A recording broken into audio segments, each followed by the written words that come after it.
প্রিয় শিক্ষার্থীবৃন্দ,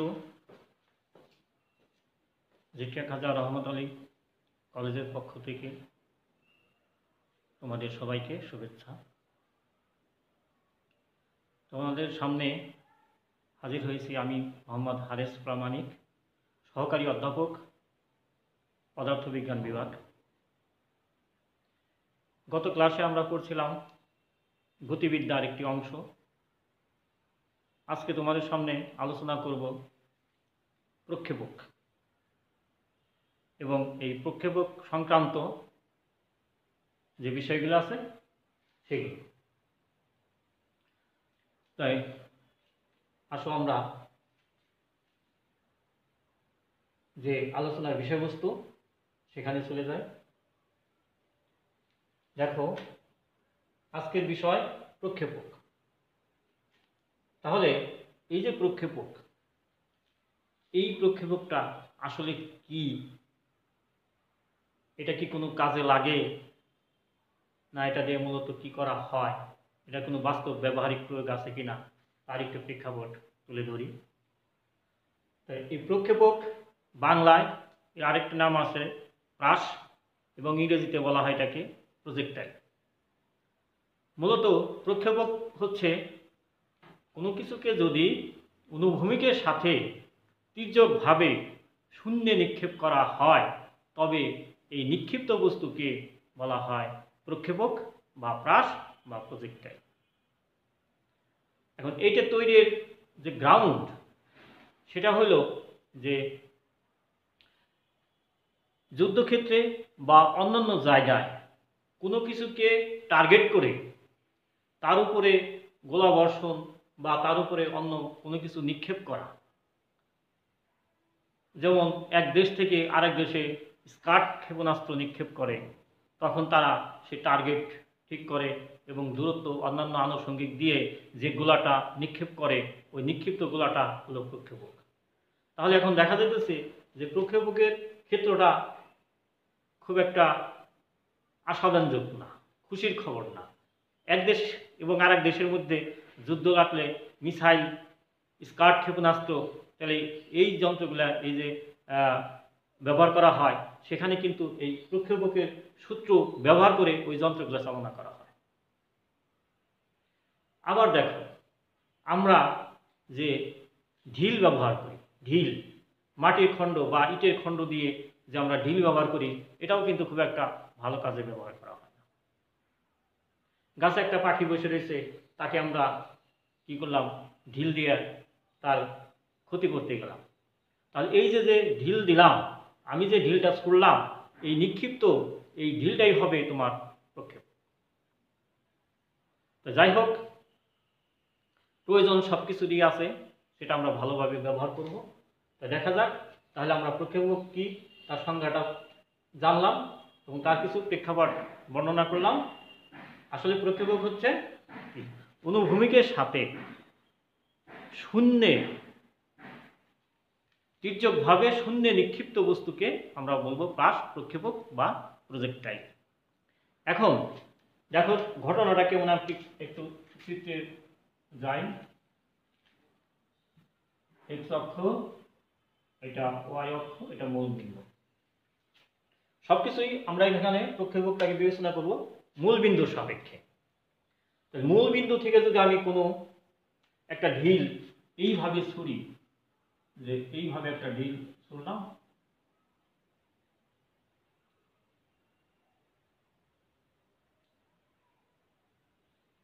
এই পথ বরাবর যে আবার কি করলো, সে মাটিতে পড়লো।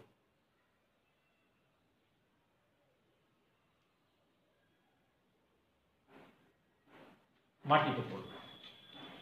তাহলে এই যে যে আমি ঢিলটা ছুড়লাম, ঢিলটা কোথায় থেকে ছুড়লাম? মূল বিন্দু থেকে ছুড়ছি। আমাদের এটা হলো আমার লেভেল, অনুভূমিক এক্স অক্ষ, এটা উলম্ব ওয়াই অক্ষ, মূল বিন্দু থেকে ছুড়লাম। তাহলে একটা নির্দিষ্ট বিন্দু থেকে আমি প্রক্ষেপকটাকে ছুড়ছি, বা একটা ঢিল এটাকে ছোড়া হয়েছে, তাহলে মূল বিন্দুর সাপেক্ষে। তাহলে এখানে দেখো, একটা প্রক্ষেপক বা প্রাস যে বিন্দু থেকে নিক্ষেপ করা হয় সেটাকে বলি আমরা নিক্ষেপণ বিন্দু। এখন একটা বস্তু নিক্ষেপ করতে গেলে সর্বপ্রথম কি লাগবে? তার বেগ লাগবে। বেগ ছাড়া তাকে নিক্ষেপ করা যাবে না। তাহলে এখান থেকে যে আমরা বেগ শুনলাম, বেগে এই বেগটা আমার আদি বেগ, আদি বেগকে আমরা v0 দ্বারা প্রকাশ করি। তাহলে v0 বেগে আমি এই প্রক্ষেপকটাকে অনুভূমিকের সাথে তির্যকভাবে নিক্ষেপ করলাম। এখন v0 বেগে নিক্ষেপ করলাম, এখানে আবার একটা কথা আছে, তাহলে অনুভূমিকের সাথে, তাহলে অনুভূমিকের সাথে বলতে অনুভূমিকের সাথে কত ডিগ্রি কোণ করে আমি নিক্ষেপ করলাম। তাহলে আমি এটা ধরে নিলাম θ0 বা θ কোণে আমি নিক্ষেপ করলাম। তাহলে দেখো আমরা নিক্ষিপ্ত বস্তুটাকে নিক্ষেপের সময় দিক ছিল এই দিকে, কিন্তু পরবর্তীতে সেটা বাঁক নিচ্ছে। বাঁক নেওয়ার কারণ কি? কারণ বস্তুটার ভর আছে, বস্তুর ওজন আছে, অভিকর্ষ বলের টান আছে, যার কারণে এটা বাইকে আবার ভূপৃষ্ঠে ফিরে আসছে। তাহলে শুরুতেই একটা কথা বলে নিই যে এটা দ্বিমাত্রিক প্রক্ষেপকের গতিপথ, দ্বিমাত্রিক। দ্বিমাত্রিক হলেও ত্বরণের ক্ষেত্রে শুধুমাত্র আমার এই উলম্ব ত্বরণ ইউআই, এই উলম্ব ত্বরণ জি ক্রিয়াশীল থাকবে, এবং অনুভূমিকের ক্ষেত্রে, প্রক্ষেপকের ক্ষেত্রে যে অনুভূমিক ত্বরণ সেটা কখনোই থাকবে না, অনুভূমিক ত্বরণ হবে শূন্য। কথাটা আমি আগেই বললাম, এটা আমরা মনে রাখবে। এখন আসি, প্রথমেই বলা হয়েছে এই যে প্রক্ষেপকটা ছুড়লাম, তাহলে প্রক্ষেপকটা এই দিকে না যায় এই দিকে আস্তে আস্তে আসলো। তাহলে তার দুইটা জিনিস, এটা যেহেতু দ্বিমাত্রিক, তার এই বেগের দুইটা উপাংশ থাকবে, একটা থাকবে y অক্ষ বরাবর আর একটা থাকবে x অক্ষ বরাবর। তাহলে আমরা এই বেগ, আদি বেগ v0 কে দুইটি উপাংশে বিভক্ত করব, একটি অনুভূমিক উপাংশ আর একটি উলম্ব উপাংশ। তাহলে আদি বেগের, প্রক্ষেপকের ক্ষেত্রে আদি বেগের দুইটি উপাংশ।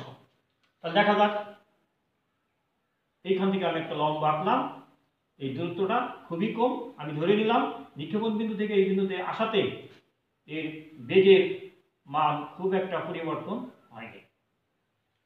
তাহলে এখন যদি আমরা, এইটুকু হচ্ছে কি আদি বেগের অনুভূমিক উপাংশ, এটাকে আমরা লিখব vx0, এই অংশটাকে লিখব আদি বেগের উলম্ব উপাংশ vy0। তাহলে এই v0 বেগটাকে আমরা দুইটা উপাংশে ভাগ করতে পারি। তাহলে দেখি এটাকে কিভাবে ভাগ করা যায়। এখন এই যে কোণ, অনুভূমিকের সাথে আমরা যে কোণে নিক্ষেপ করা হয়েছে, সেই নিক্ষেপণ কোণের সাথে যদি আমি cos θ লিখি, cos θ, তাহলে দেখো কি আসে। আমরা জানি cos θ ইকুয়াল কি, ভূমি বাই হলো প্রতিভুজ। তাহলে এই ত্রিভুজ, এটা একটা সমকোণী ত্রিভুজ, এটা তার সমকোণ, এটা আমাদের নিক্ষেপণ কোণ। তাহলে ভূমি এটা হচ্ছে x0 বাই হলো প্রতিভুজ v0। তাহলে এখানে আমার আদি বেগের অনুভূমিক উপাংশ হচ্ছে v0 cos θ।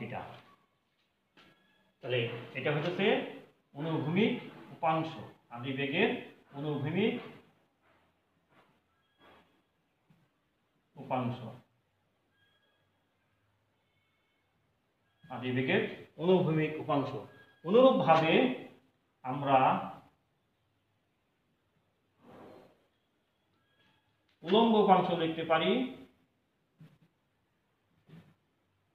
vy0 equal to v0 sin θ। ঠিক একইভাবে উলম্ব উপাংশ vy0 equal to v0 sin θ। তাহলে আমরা এখানে প্রক্ষেপকের সেই কি আদি বেগের অনুভূমিক উপাংশ এবং উলম্ব উপাংশ বের করলাম। এখন আসি যে এই প্রক্ষেপক কোনো এক সময় t সময় পরে সে আস্তে আস্তে আস্তে আস্তে মনে করো এইখানে আসে। এটাকে আমরা ধরে নিলাম তার সর্বোচ্চ উচ্চতা। তাহলে এই সর্বোচ্চ উচ্চতায় ওঠার যে সময়, সর্বোচ্চ উচ্চতায় ওঠার যে সময়, এই জিনিসটাকে আমরা দেখি।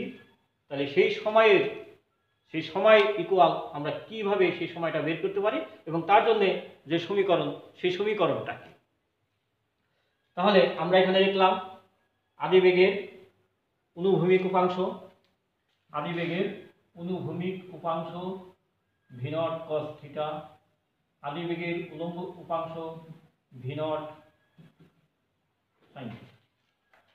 এখন দেখা যাক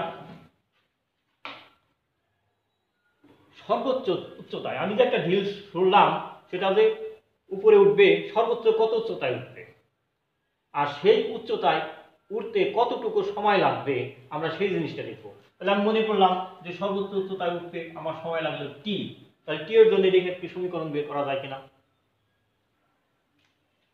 যখন প্রাসটি এখান থেকে এদিকে যাবে তখন তার বেগের উপাংশ পরিবর্তন হবে, বেগের উপাংশ পরিবর্তন হবে।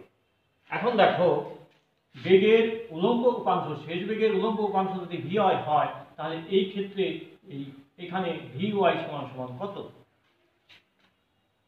একটা বস্তুকে যখন উপরের দিকে নিক্ষেপ করা হয় তখন সর্বোচ্চ উচ্চতায় তার উলম্ব বেগের উলম্ব উপাংশ হয় 0। কেন? যদি 0 না হইতো তাহলে এটা তো আরেকটু উপরেই উঠতো, যেহেতু ওটা আর উপরে উঠে নাই আবার নিচের দিকে নামা শুরু করছে সেহেতু এইখানে তার বেগের উলম্ব উপাংশ 0। তাহলে এখানে যেহেতু বেগের উলম্ব উপাংশ 0, দেখা যাক ভি ওয়াই তার বেগের উলম্ব উপাংশ, তাহলে এই সমীকরণ এটাকে আমরা কিভাবে লিখতে পারি। তাহলে এটা কিন্তু অ্যাকচুয়ালি উলম্ব বেগের উপাংশ উলম্ব উপাংশ এবং এটা শেষ বেগ যদি আমরা এটাকে ধরি তাহলে কি আসবে, শেষ বেগের সমীকরণ ভি ওয়াই সমান সমান আদি বেগ V Y naught minus G T, যেমন আমাদের সমীকরণ ছিল ভি সমান সমান ভি নট প্লাস হলো এটি, কিন্তু এখানে আবার শেষ বেগ ভি ওয়াই আদি বেগ ভি ওয়াই নট এবং এখানে প্লাস না, যেহেতু বস্তুটাকে উপর দিকে নিক্ষেপ করা হইতেছে জি তার বিপরীত দিকে ক্রিয়াশীল, তাই এটাকে আমরা মাইনাস দিয়ে লিখছি মাইনাস জি ইন্টু কে। এখন দেখো তাহলে এখানে বেগের উলম্ব উপাংশ 0, তাহলে আমরা এখানে 0 যদি বসাই আর V Y naught equal V naught sine theta minus G T. এখন দেখো জিটিকে আমি এই পাশে নিয়ে আসলাম, ভি নট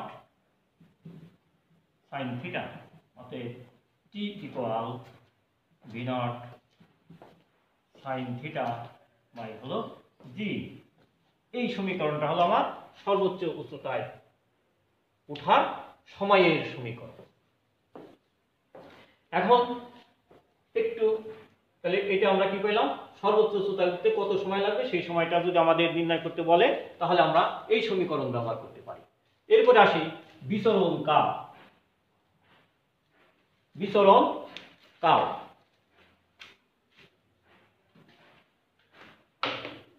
বিচরণ কাল কাকে বলে? একটা প্রাসকে যখন নিক্ষেপ করা হয় তার নিক্ষেপণ বিন্দু থেকে এই পতন বিন্দুতে যেতে মোট যে সময় লাগে সেটাকে আমরা বলি বিচরণ কাল। অর্থাৎ প্রক্ষেপকটি যতক্ষণ শূন্যে থাকে বা যতক্ষণ উড়তে থাকে সেই সময়টাই বিচরণ কাল, এটাকে আমরা আবার উড্ডয়ন কালও বলে থাকি। তাহলে দেখা যাক প্রাসের ক্ষেত্রে আরেকটা কথা আছে যে সর্বোচ্চ উচ্চতায় উঠতে যতটুকু সময় লাগে আবার ভূপৃষ্ঠে পতিত হইতে ঠিক আবার ততটুকু সময় লাগে। তাহলে এই বিচরণ কাল সমান আমরা লিখতে পারি ওঠার সময় এবং নামার সময়। তাহলে কি হলো, V naught sine theta by হলো G plus V naught sine theta by হলো জি। তাহলে বিচরণ কাল সমান সমান 2 ভি নট সাইন থিটা ভাগ হলো জি। এইটাই হলো আমার বিচরণ কালের সমীকরণ।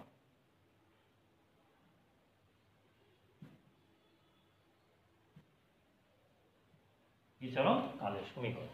তাহলে আমরা কি দেখলাম যে সর্বোচ্চ উচ্চতায় ওঠার সময়ের সমীকরণ এবং তার সাথে সম্পর্কযুক্ত বিচরণ কাল। বিচরণ কালের সঙ্গে আমরা দিলাম যে একটা প্রাসের নিক্ষেপণ বিন্দু থেকে পতন বিন্দুতে যেতে যে সময় লাগে তাকে বলি আমরা বিচরণ কাল। সেই বিচরণ কাল হইতেছে সর্বোচ্চ উচ্চতায় ওঠার সময়ের দ্বিগুণ। তাহলে দেখলাম এখানে বিচরণ কালটি ইকুয়াল টু সর্বোচ্চ উচ্চতায় ওঠার সময় এবং সর্বোচ্চ উচ্চতা থেকে নামার সময়। তাহলে আমরা মান বসে যোগ করলাম, বিচরণ কাল পাইলাম কি 2v0 sin থিটা বাই হলো g। তাহলে আমরা আমাদের যদি কোনো অঙ্কের ভিতরে বিচরণ কাল নির্ণয় করতে বলে তাহলে আমরা এই সমীকরণ ব্যবহার করে বিচরণ কাল নির্ণয় করতে পারবো। আমরা আগে এই সমীকরণগুলো দেখব, তার পরবর্তীতে আমরা অঙ্কের ভিতরে বা গাণিতিক সমস্যার সমাধান করব। এখন আসি, তাহলে আমার এই অনুভূমিক ও উলম্ব উপাংশ কাছে বিচরণ কাল শেষ করলাম। এখন আসি সর্বোচ্চ উচ্চতার সমীকরণ। তাহলে দেখো সর্বোচ্চ উচ্চতার সমীকরণ, সর্বোচ্চ উচ্চতা কি? একটা প্রাসকে যখন উপরের দিকে নিক্ষেপ করব তখন যে বিন্দুতে যেয়ে প্রাসটি আবার পুনরায় ভূমির দিকে ফিরে আসবে সেই বিন্দুর উচ্চতাই হবে সর্বোচ্চ উচ্চতা। তাহলে এক্ষেত্রে চিত্র থেকে আমরা দেখছি এটা হইতেছে সর্বোচ্চ উচ্চতা, এটাকে আমরা এইচ ম্যাক্সও লিখতে পারি। তাহলে এখন সর্বোচ্চ উচ্চতায় বেগের উলম্ব উপাংশটা কি হবে? শূন্য হবে, কারণ শূন্য না হলে তার একটু উপরে উঠতোই, যেহেতু আর উপরে উঠবে না, ওখান থেকে নিচের দিকে আবার ভূমি সমান্তরাল হয়ে পুনরায় আবার নিচের দিকে নেমেছে, অতএব এই বিন্দুতে বেগের উলম্ব উপাংশ শূন্য। তাহলে বেগের উলম্ব উপাংশ যদি আমরা লিখি vy স্কয়ার সমান সমান vy not square minus 2g h। এখন দেখো vy যখন শূন্য হয়ে যাবে, এটা যখন শূন্য হবে, আর এটিকে আমরা লিখতে পারি v নট সাইন থিটা তারপরে হোল স্কয়ার মাইনাস 2g। যখন vy শূন্য হয়ে যাবে সাথে সাথে এই h তে হয়ে যাবে ম্যাক্স। তাহলে এখন দেখা যাক, এটাকে 2gh max v not square sine square theta, অতএব এই h max equal v not square sine square theta ভাগ হইল 2g। তাহলে আমরা সর্বোচ্চ উচ্চতার সমীকরণ পেয়ে গেলাম। এখন একটা প্রাসের যদি নিক্ষেপণ বেগ দেওয়া থাকে, নিক্ষেপণ কোণ দেওয়া থাকে, তাহলে ওই প্রাসটা কত উচ্চতায় উঠবে আমরা অনায়াসেই এই সমীকরণ দিয়ে বের করতে পারি। তাহলে আমাদের সর্বোচ্চ উচ্চতার সমীকরণ পেলাম। সর্বোচ্চ উচ্চতার সমীকরণ রাশিমালা আমরা পেয়ে গেলাম। এরপরে আসি অনুভূমিক দূরত্ব। এখন একটা প্রাস অনুভূমিক বরাবর সে কতটুকু দূরত্ব অতিক্রম করে একটা নির্দিষ্ট সময় শেষে, সেই দূরত্বটা আমরা কিভাবে নির্ণয় করতে পারি? উলম্ব দূরত্ব এবং অনুভূমিক দূরত্ব। এখানে বলা হয়েছে উলম্ব দূরত্ব যদি y হয়, অনুভূমিক দূরত্ব হবে x। তাহলে এই x সমান আমরা কিভাবে লিখতে পারি অনুভূমিক দূরত্ব? তাহলে এটা মনে নেই,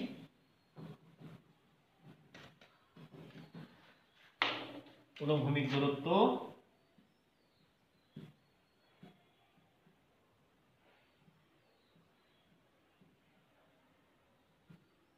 x ইকুয়াল টু, তাহলে এখানে কি হবে অনুভূমিক দিকে প্রক্ষেপকের যে অনুভূমিক দিকে বেগ আছে সেই আদি বেগের অনুভূমিক উপাংশ vx নট।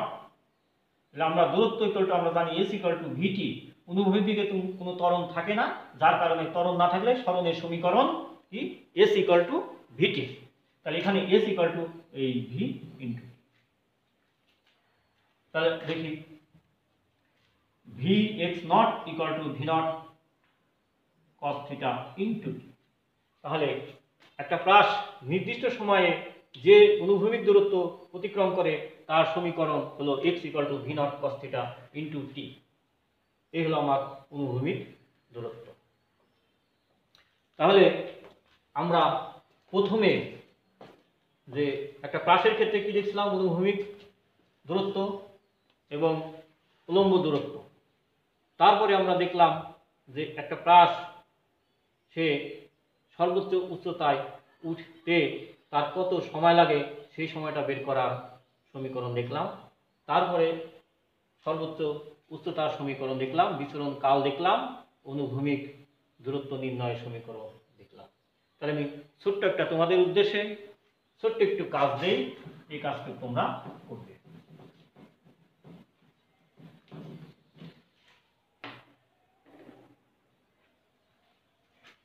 একটি প্রাসকে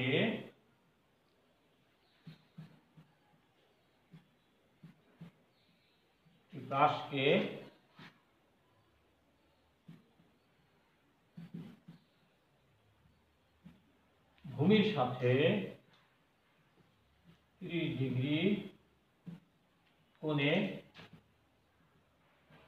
এবং 40 মিটার পার সেকেন্ড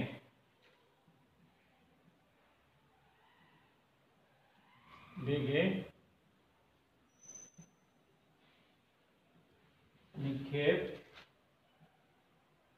করা হলো বা নিক্ষেপ করা হলে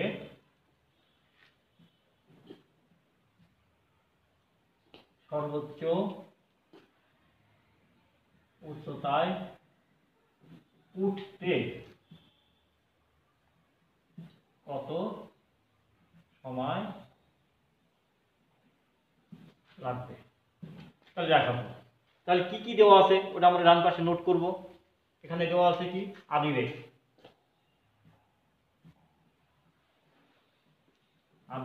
v0 40 মিটার পার সেকেন্ড। আর দেওয়া আছে কি নিক্ষেপণ কোণ থিটা 30 ডিগ্রি। আচ্ছা, তাহলে এখানে অভিকর্ষ ত্বরণ v 9.8 meter per second square. তাহলে বলা হয়েছে কি সর্বোচ্চ উচ্চতায় ওঠার সময়, তাহলে এটা আমরা ধরে নিলাম t ইকুয়াল পার। তাহলে আমরা জানি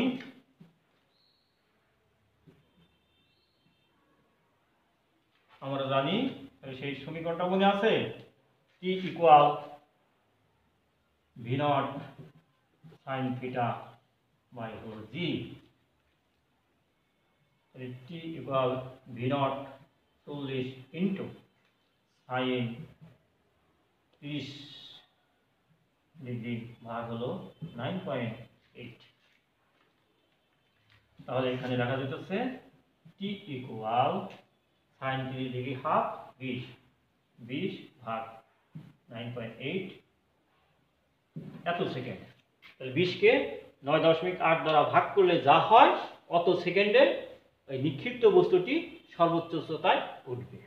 এখন এই ধরনের এই অঙ্কটার ক্ষেত্রেও আমরা অনুভূমিক পাল্লা, সর্বোচ্চ উচ্চতা এবং বিচরণ কাল এটা দিয়েই আমরা নির্ণয় করতে পারি।